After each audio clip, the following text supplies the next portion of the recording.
सहनाववतु सहनौ भुनक्तु सह वीर्यं करवावहै तेजस्विनावधीतमस्तु मा विद्विषावहै। ओम शांति शांति शांति। वैदिक जीवन पद्धति की इस कक्षा में आप सभी का हार्दिक स्वागत है, अभिनंदन है। ऋग्वेद के द्वितीय मंडल का हम स्वाध्याय कर रहे हैं, जिसमें 27वां सूक्त पढ़ रहे हैं। बहुत ही अविरल यह ज्ञान प्रवाह कल्याणी वेदवाणी का रसास्वादन हम सब कर रहे हैं मिलकर के। और यह स्वाध्याय वास्तव में हमारे जीवन के सभी जो अवगुण हैं, जो दुर्गुण हैं, जो हमारे अंदर की न्यूनताएं हैं, उन न्यूनताओं को दूर करने का, उनको भस्मीभूत करने का बहुत बड़ा उपाय है। इसलिए इस उपाय को हम सदा सर्वदा सर्वत्र आत्मसात करके जीवन का हर विधि कल्याण कर सकें। परम पिता परमेश्वर की महती अनुकंपा हम सबके ऊपर है, क्योंकि हम इस वेद विद्या को समझने का, सुनने का पुरुषार्थ कर रहे हैं। बिना पुरुषार्थ के तो संसार में कुछ भी हो नहीं सकता है। कारण हमको जुटाना पड़ेगा कार्य की सिद्धि के लिए। कार्य की सिद्धि तभी होती है जब हम हर प्रकार से किसी कार्य को पूरा करने के लिए कारण जुटाते हैं। तो हमारा जीवन उत्तम हो और हर प्रकार से उत्थान की ओर, विकास की ओर हम आगे बढ़ें, विनाश की ओर नहीं। हमारा हर क्षण संस्कारित कार्य होना चाहिए, संस्कारित स्वभाव होना चाहिए। कुसंस्कार, उच्छृंखलता हमारे स्वभाव के अंग ना हो। हमारे स्वभाव में दिव्यता हो, हमारे स्वभाव में भव्यता हो, ऐसा उपाय करना चाहिए। धर्म अर्थ काम मोक्षाणाम आरोग्य मूलमुत्तम। धर्म अर्थ काम और मोक्ष पुरुषार्थ चतुष्टय भी है। और इनके लिए हमको शरीर धन और जो धन वित्त के रूप में हम प्रयोग करते हैं, उस धन की भी हम चर्चा कर लें। परंतु सबसे पहला धन तो हमारा शरीर है, और शरीर का सदुपयोग करना, शरीर का दूसरों की सेवा में, परोपकार में इसको लगाना अति उत्तम है। इसी से इसकी सार्थकता है, इसी में इसका सदुपयोग है। ऐसे ही संसार का जो हम धन इकट्ठा करते हैं, उस धन का वास्तव में क्या सदुपयोग है, क्या उसका कल्याण के कार्य में उपयोग हो सकता है, उसके विषय में बहुत सुंदर यह मंत्र है। और आज जो संसार केवल धन की ही लगन में, धन की ही धुन में जो लगा रहता है और संसार का कर्तव्य भूल जाता है, आत्मोन्नति का पथ वह भूल जाता है और उस पथ का राही बन जाता है जिस पथ में सुख नहीं है, जिस पथ में आनंद नहीं है, जिस पथ में केवल क्षणिक सुख है और दुख अपार है, कंटक अपार है, फूल कम है। तो ऐसे हम पथ का, ऐसे अध्यात्म रूपी राजपथ का, राजमार्ग का जब हमको आलंबन मिल रहा है, परमात्मा हमको ऐसे रास्ते पर ले जाना चाहता है, तो हम उस पथ के राही क्यों बने जिस पथ में अधर्म, अन्याय, जिस पथ में लोभ है, काम, क्रोध है, जिस पथ में संकीर्णताएं हैं, उस पथ का हम क्यों आलंबन लें। हमको सुपथ से चलना चाहिए और ऐसा धन कमाना चाहिए जो संसार के और इस जीवन के उन्नति के लिए हो। तो वेद मंत्र बहुत सुंदर है, मैं पहले इसको लिखता हूँ। ओम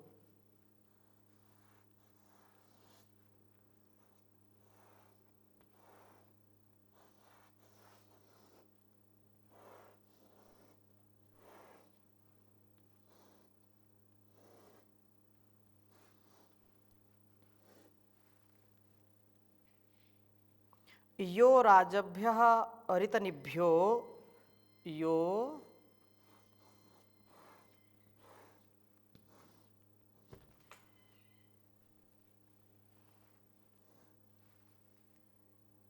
राजभ्यः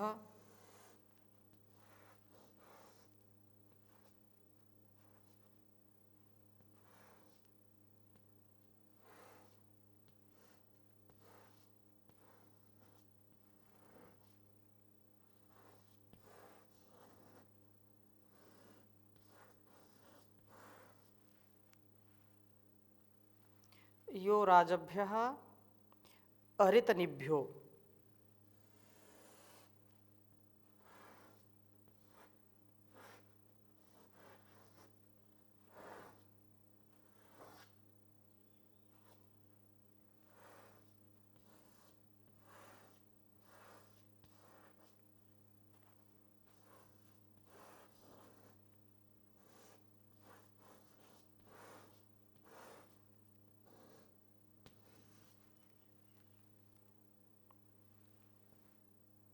दशास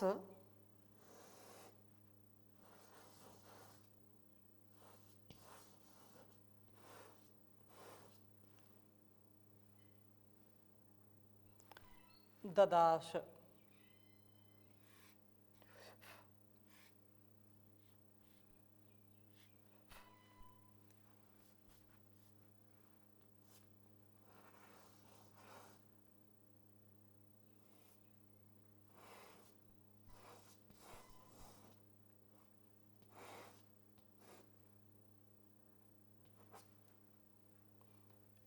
ऋतनिभ्यो ददास यम वर्धयति।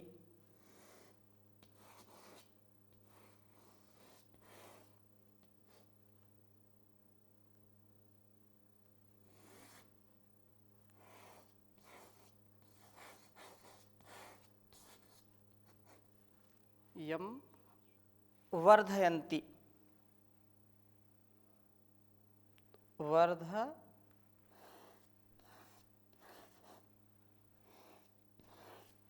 वर्धयन्ति पुष्टयश्च नित्याः।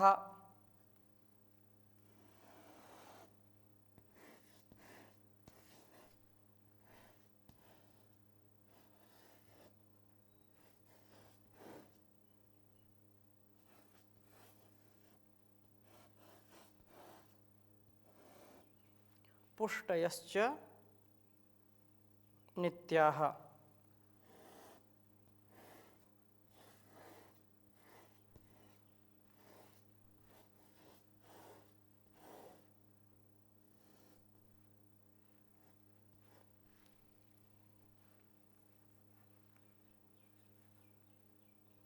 स रेवान्याति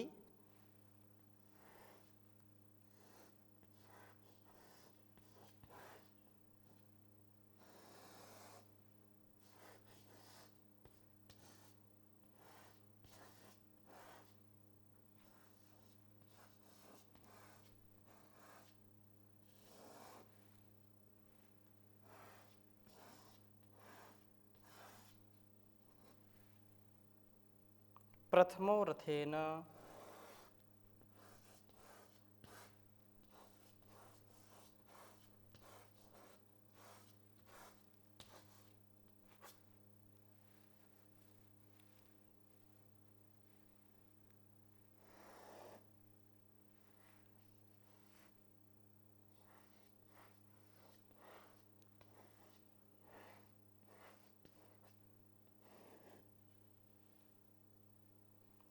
वसुदावा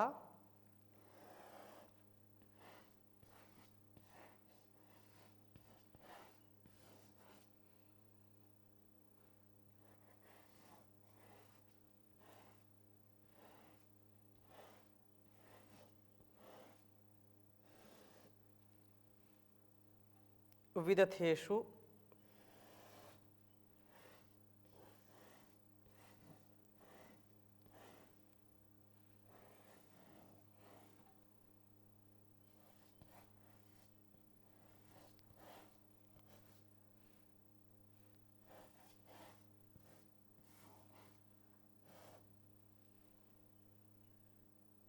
प्रशस्तः।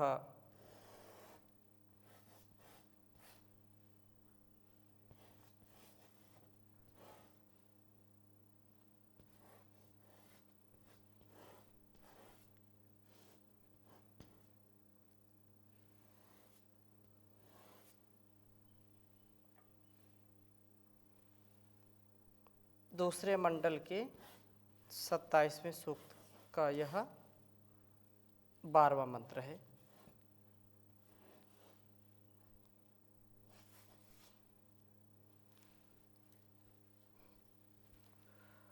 ओम यो राजभ्यः ऋतनिभ्यो ददाशयं वर्धयन्ति पुष्टयश्च नित्याः सारेवान्याति प्रथमो रथेन वसुधावा विदथेषु प्रशस्तः।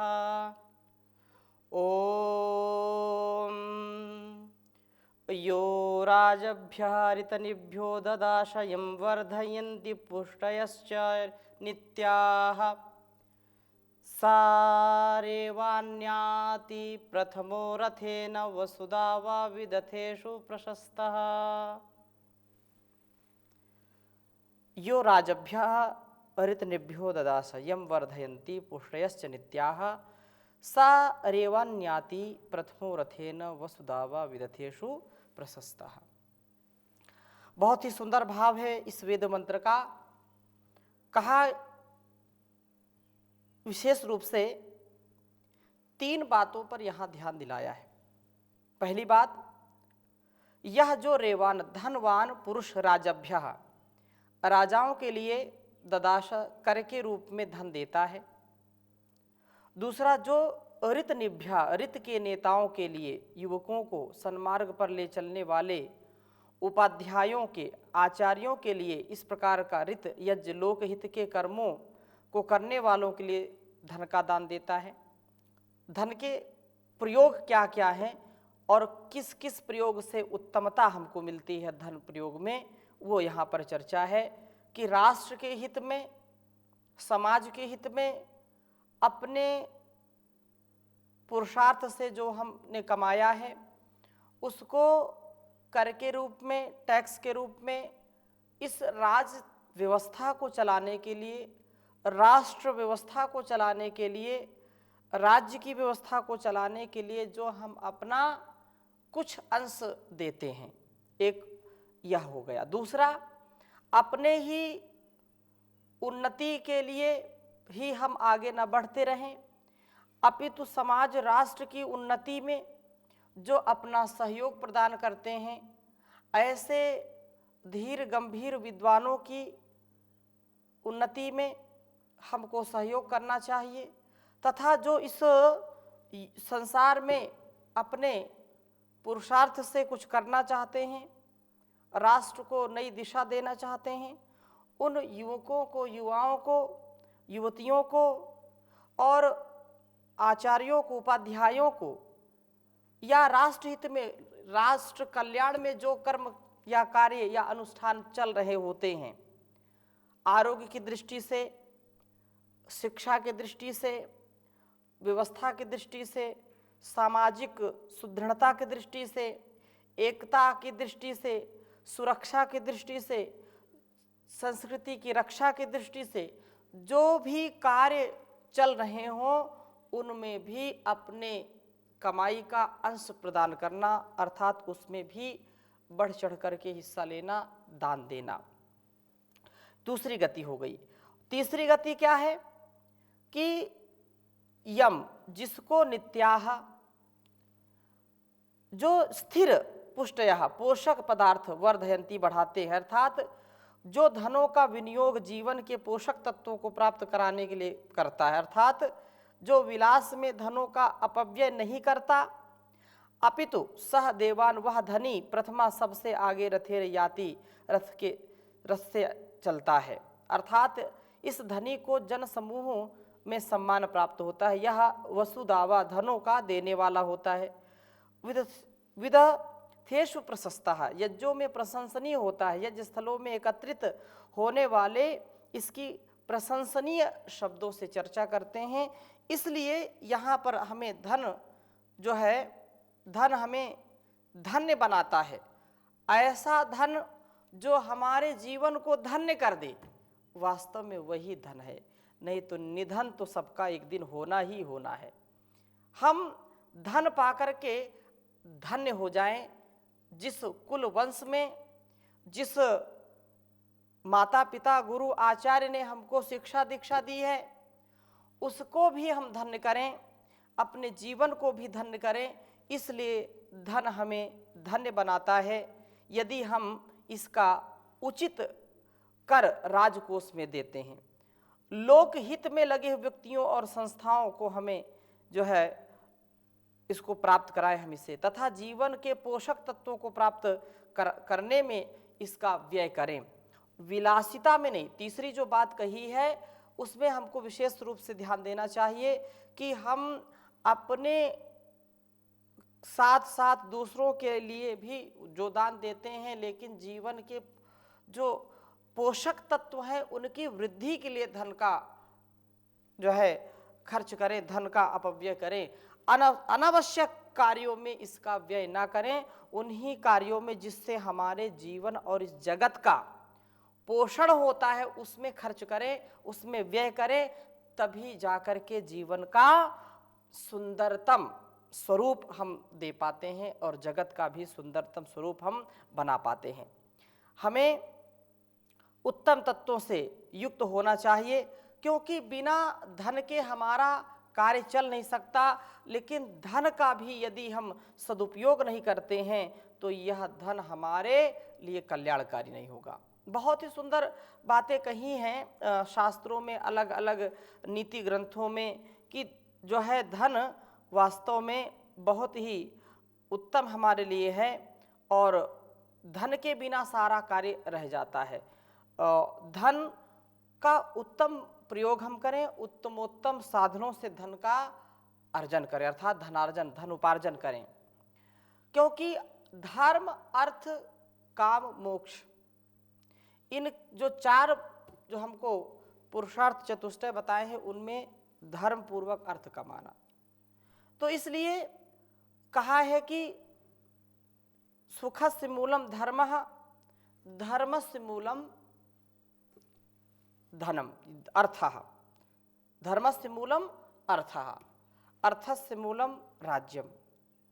तो ये जो एक श्रृंखला, एक क्रम है, इस क्रम को हम बना करके रखें, इसी से कल्याण होगा।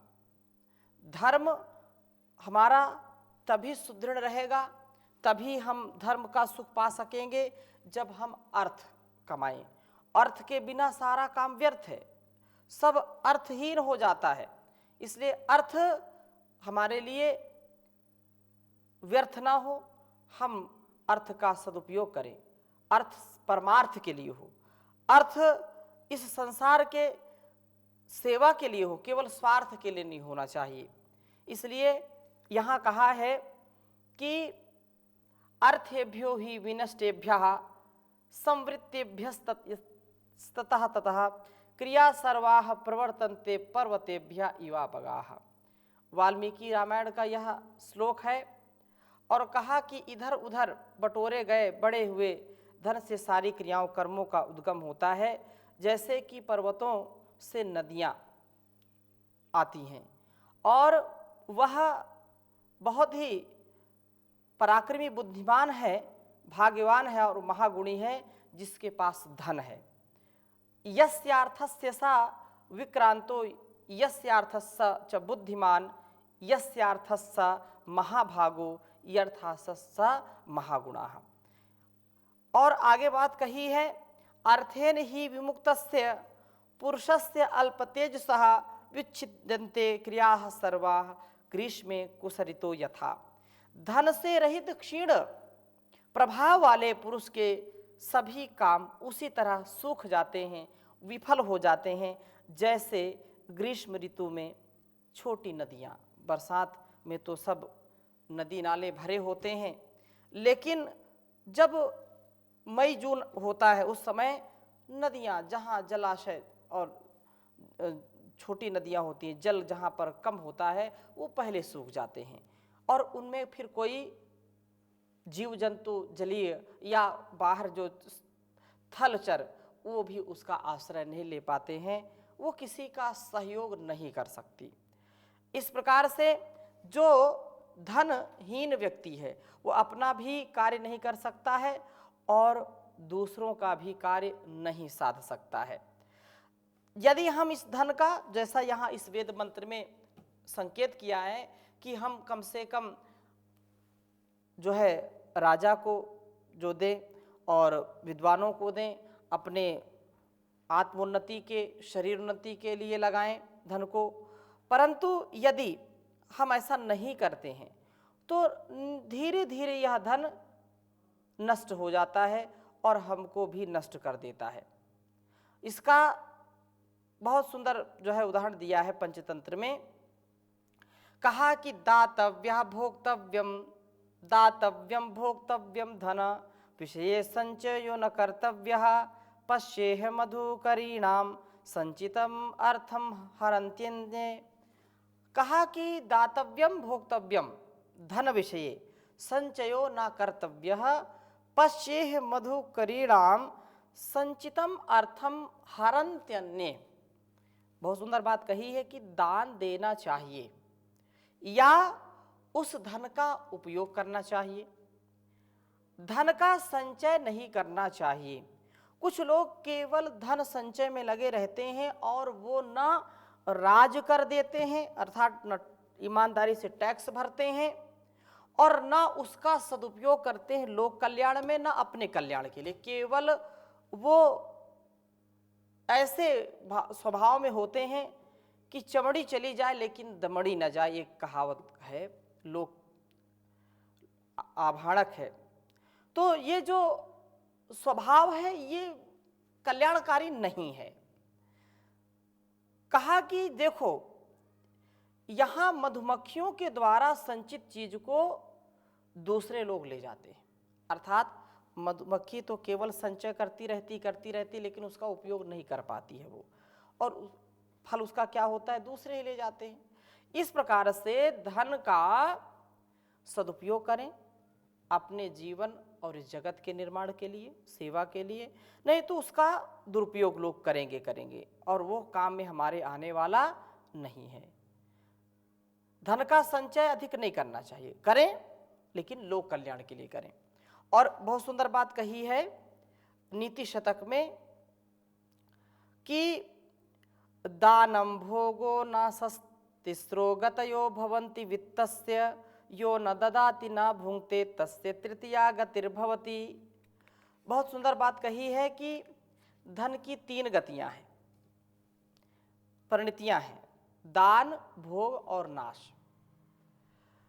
जो लोग इसका धन का दान नहीं करते, राष्ट्र के कल्याण के लिए, अपने कल्याण के लिए जो इसका दान नहीं करते, तथा भोग नहीं करते, स्वयं सुख सुविधाओं में या अपनी उन्नति के लिए जिस धन का प्रयोग करना चाहिए था उसका जो प्रयोग नहीं करते, उसका तीसरा जो सोपान है, तीसरी जो कड़ी है, तीसरी जो परिणति है, जो नाश की परिणति है, निसंदेह है वह तीसरी गति को प्राप्त होता है।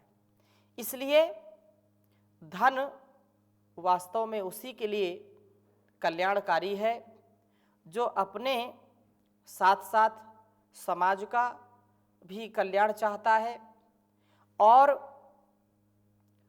हर प्रकार से धन का सदुपयोग करना जानता है। जो धन का लोभी हो जाता है वो कभी भी अपना कल्याण नहीं कर सकता है और वह दूसरों की हानि करता है, अपनी स्वयं भी हानि कर बैठता है। इसलिए जैसे धन दूसरों के लिए काम आता है, अपने लिए भी काम आता है, लेकिन जो धन का लोभी हो जाता है उसको कोई भी सगा संबंधी यदि धन के लोभ में या धन की प्राप्ति में उसका बाधक बनता है तो उसको वह कभी भी मार सकता है, उसकी हत्या कर सकता है। धन का लोभ अत्यंत निकृष्ट है। धन का लोभ व्यक्ति को पापी बना देता है। धन का लोभ व्यक्ति को पथभ्रष्ट कर देता है। धन का लोभ अपने माता पिता, भाई भाई, बंधु और अपने ही सगे संबंधियों से हिंसा करवाता है। इसलिए यहाँ कहा है नीति शास्त्र में, अर्थातुराणाम ना गुरु न बंधु, धन के लोभियों का ना कोई गुरु है ना कोई बंधु है। अर्थात धन व्यक्ति को निधन की ओर ले जाता है, व्यक्ति को पाप की ओर ले जाता है। इसलिए धनहीन व्यक्ति भी ठीक नहीं है और अधिक धन का लोभ जो करता है उसको ठीक नहीं है। फिर उत्तम क्या है? उत्तम साधनों से उत्तम पुरुषार्थ के द्वारा धन कमाएं और उत्तम उत्तम कार्यों में उसको लगाएं। राष्ट्र के निर्माण में, समाज के निर्माण में और अपने निर्माण में धन का उपयोग करें। यह इस वेद मंत्र का सार है, यह हमारे जीवन का आधार है, संसार का इसी से उपकार है, इसी में हमारा और संसार का हर प्रकार से कल्याण है। तो इन्हीं शुभ भावनाओं के साथ आज की कक्षा को यहीं पर विराम देते हैं।